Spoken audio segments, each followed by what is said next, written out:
Who do we have here? The neighbor's cat, who doesn't seem to be impressed.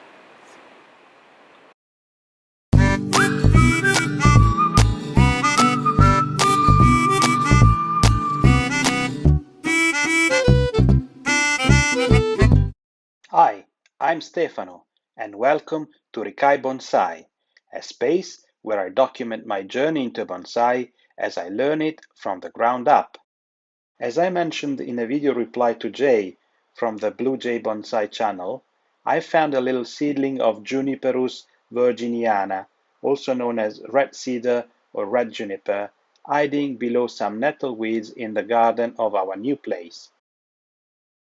I had immediately cut the weeds to give it space and light to grow, but sadly they were back in less than 2 weeks.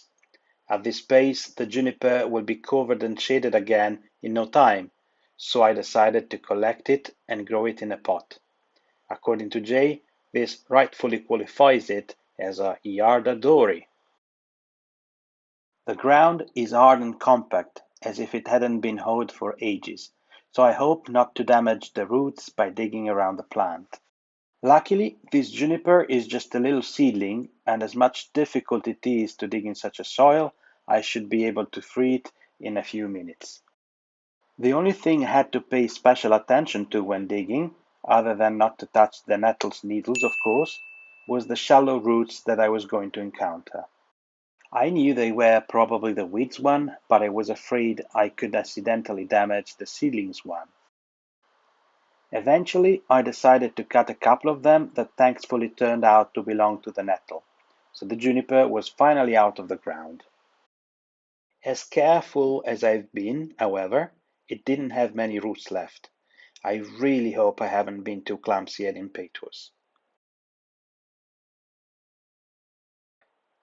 Then, it is just matter of adding some bonsai soil into the pot, Nigel Saunders' recipe, and then planting up the tree using some of the dirt in which it had been growing, and more bonsai soil, of course. By the way, I had a hard time finding proper turfs in the UK, so to make my soil, I used cat litter made with molar clay instead, as suggested by Darren from the YouTube channel Grow Bonsai. I will hopefully share more details about the process in a future video. Anyway, any bonsai job worthy of the name is not over without watering the plant to welcome it in its new growing environment. But wait, there is more! I was checking the planter on the upstairs terrace, and other than noticing that who lived here before us weren't much into gardening, at least judging by the lack of plants and the number of weeds, I'd spotted another notable specimen. This is a Fraxinus excelsior, or common ash.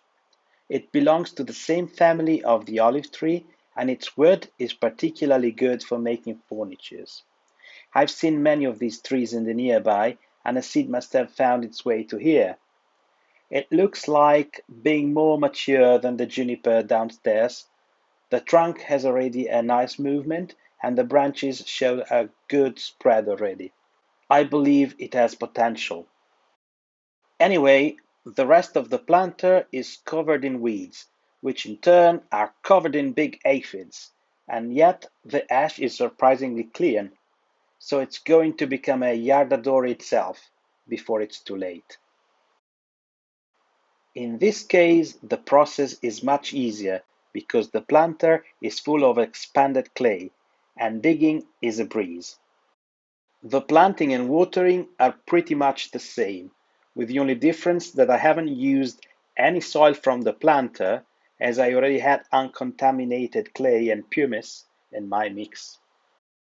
Last but not least, I added some moss that was laying around to the topsoil to avoid the water from evaporating too quickly. And here they are, a week later on my bench. It looks like they are doing fine. Both of them, actually. I am Stefano. Thanks for watching, and I will see you in the next one.